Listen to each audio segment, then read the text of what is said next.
Hi everybody, it's the 2nd of March 2025 and I'm quite a long way behind the curve with this one, but I don't like to go past something like a big DayZ update and not go through the blog post and the patch notes as well. So although probably most people watching this video know what's in update 1.7, and in fact I do, because I've been playing some, I haven't really been through this. So what I'm going to be doing in this video is we're going to read through the blog post by Scotty and we'll have a little look at the patch notes as well, because as well, and the other reason why I wanted to do this was because there's a little bit of a roadmap in this with DayZ in 2025. Now I'll put a link to this blog post and the patch notes in the description below this video, but here we go. So, hello survivors, we're thrilled to announce the release of update 1.27. This is our first stable update of 2025 and it marks an important milestone for the year ahead. As with similar updates in the past, this one focuses heavily on stability improvements, bug fixes and other necessary refinements based on player feedback. But that's not all. Following the scale of our last update, in other words, like the Frostline one where we got Sakal, we couldn't resist adding a few exciting changes as well. Those of you who participate in the update's experimental phase may already be familiar with the improvements we made to DayZ. Frostline's general environment and gameplay mechanics. We revamped navigation across the eastern and southern coastlines, introduced new snowy variants of broken down houses and tweaked several important survival mechanics to ensure a fresh and dynamic experience on Sakal. Here are some of the most notable additions and improvements in update 1.27. New locations on Sakal and improved map navigation.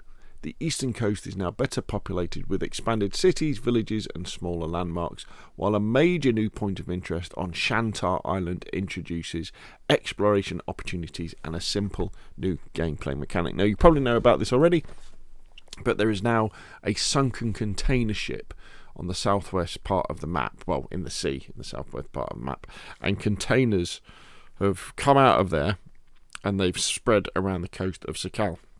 Now previously these were the military containers that you would go in and you'd find M16s and M4s and stuff like that.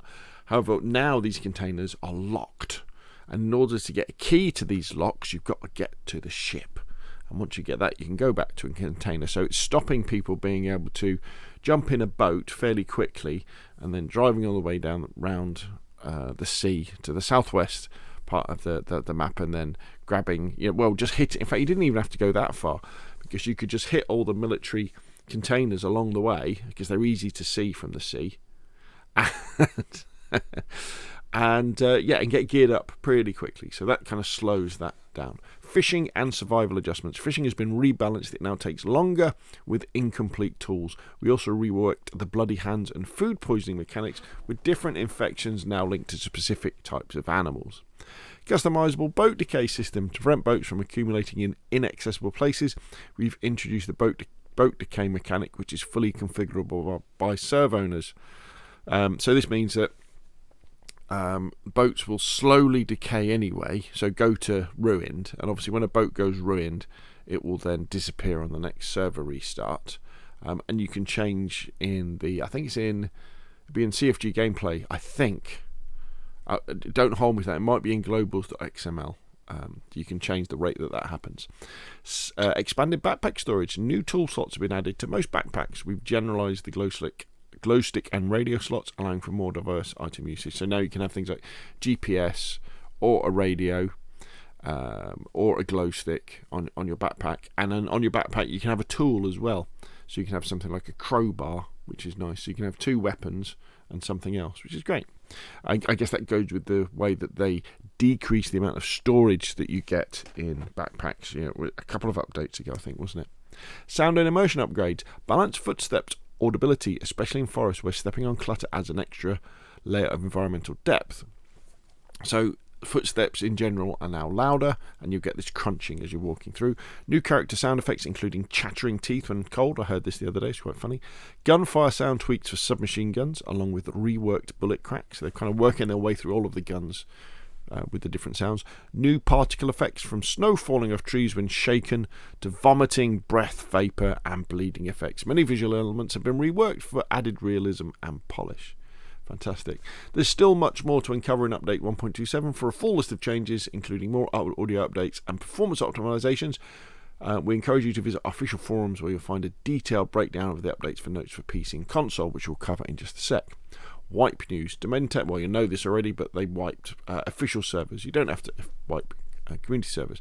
Then we have this graphic for DayZ in 2025. Almost a roadmap. Almost a roadmap. I tell you what's interesting. If you want a comparison, look up the Arma Reforger roadmap. And the Arma Reforger roadmap is basically, it's like a massive to-do list of all the things they wanted to get into Arma Reforger and roughly when they were going to do them with different particular updates. And as it's updated, they've kind of ticked things off. And what's interesting about that is that it tells you everything that they've got planned to put in Arma Reforger, because Arma Reforger is the stepping stone to DayZ. To DayZ. Well, it is the stepping stone to DayZ 2, but it's the stepping stone to Arma 4, which apparently is meant to be coming out in 2027. We'll have to see. I think it will come out a bit earlier than that, because I think they're moving along very, very nicely. But that is very comprehensive. It's like, no, we're not putting jets in the game. We're not putting turreted big tanks in the game, but you will be getting helicopters. You will be getting destruction. You will be getting this sort of stuff. You know, and that's what we're going to do. So you know in advance what they're going to be putting in the game. DayZ's a lot more opaque. Is that the word? In the fact that we don't really know what's coming. And I wonder if this is the fact that the DayZ team is much smaller than the Arma Reforger and the Arma 4 team, and also the fact that maybe they're not quite sure what they can do, not in terms of their skills as programmers, but they're like, okay, so if we want to do this, will the engine support it? Because the DayZ engine is this old mishmash of DayZ and Fusion, with probably got bits of real virtuality in it as well from Arma 3, and all these things that are cobbled together that make it difficult to do stuff. Because if you do something, if you add a new gameplay mechanic, you're going to end up breaking something else. So anyway, just a thought in the fact that maybe they can't get too detailed because the ideas they have might actually be impossible. So what we got? So update 1.27, which is all about stability. Now, they should really put stability in inverted commas, because sometimes what happens, and I haven't heard much about this yet, but often with these stability updates, which the idea is to make the game more stable for the updates they want to do in 2025, is often it breaks things, breaks mods on PC especially. So we'll have to see. The Walpurgis seasonal event, which is like the Eastern European version of kind of Halloween. Update 1.28 will be about gunplay. So we've got a new submachine gun. Looks like maybe some new scopes. Yeah, I kind of feel neutral about things like that, about new guns, because I think DayZ's got enough guns in it as it is. And does it need any more? I'm not sure. Does the gunplay need anything else? I mean, it's pretty good anyway, isn't it, the gunplay? But let's see what they can come up with. A seasonal event TBC. So that's interesting. That means it'll be a new seasonal event in the summer. What could that be? I don't know. What could it be? Probably have to look at Eastern European or Central European seasonal holidays that happen. Update 1.29 classified. Great. The proper Halloween, I say proper, the Halloween seasonal event, and then Christmas seasonal event, and then update 1.3, which looks like it's pushing probably into, it'll be quarter 4 of 2025, which means 2026 will be classified. I don't know, let's see. Remember, we did get a new map last year, which was the first map in like 5 or 6 years, was it, since we got Livonia? What I would really like is that all those things that the DayZ devs learnt from making Sakal, and like, okay, and putting in a work process, a best practice, a kind of production line where they could take an old Arma map and go, right, okay, so that's the basic layout of it, so we know that kind of works because people have worked on that. We're going to DayZify it now, and then means that we can give you new maps really quickly. And obviously the faster things can be produced, the cheaper they can be. Or if you think when we're getting into 2026, then, you know, Arma Reforger's been out for a long time then. And they've got to be thinking about DayZ 2 on the new Infusion engine that Arma Reforger and Arma 4 will be running at. They've got to be. They've got to be. You walk around in Arma Reforger in the quieter areas, like the fishing towns and round the lakes, and it's so DayZ. All it needs, to be honest, is a bit more rubbish and a bit more decay. Arma Reforger looks like somewhere that yesterday everything was fine, and now it's been invaded by the Americans and the Soviets, and they're having a war. But everything is there. There's not much rubbish. There's not destroyed buildings and things like that. I mean, there are in places, but they're ruins. They're not destroyed buildings. So if it was just made dirtier, it would be ready for DayZ really, really quickly. So here we go. So let's read what they got to say. DayZ in 2025. As we kick off the new year with update 1.27, we want to give you a glimpse of what's ahead for DayZ in 2025. This year will be an important one for DayZ as we continue our commitment to regular updates while working on some of our most ambitious plans yet. Ooh, ambitious plans yet. Helicopters, anybody? Our focus remains on expanding and refining the core experience, ensuring longevity and continued engagement for long-time players and new survivors alike. While we don't want to go into too much detail just yet, here are some key areas we aim to explore through our upcoming updates. Gunplay refinements, quality of life and performance enhancements, expanded dynamic events for Sakal, bringing more variety and unpredictability. That should be cool. A refresh the experience, updates the main menu interface to improve navigation, news announcement, delivery and accessibility. We have much more in store, and while we're not ready to reveal anything just yet, we can say with confidence that 2025 will be a major year for DayZ.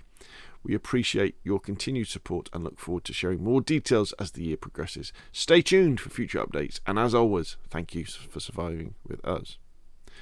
Events. We didn't hold a Valentine's Day event this year as its timing conflicted with the release of 1.27. Instead, the next season event will be the Walpurgis Nights one. Looking ahead, you can expect the return of our usual suspects, including the Walpurgis Night, Halloween and Christmas, each carefully crafted to enhance your DayZ experience. We're also exploring the possibility of collaborating on new events with other games. Interesting.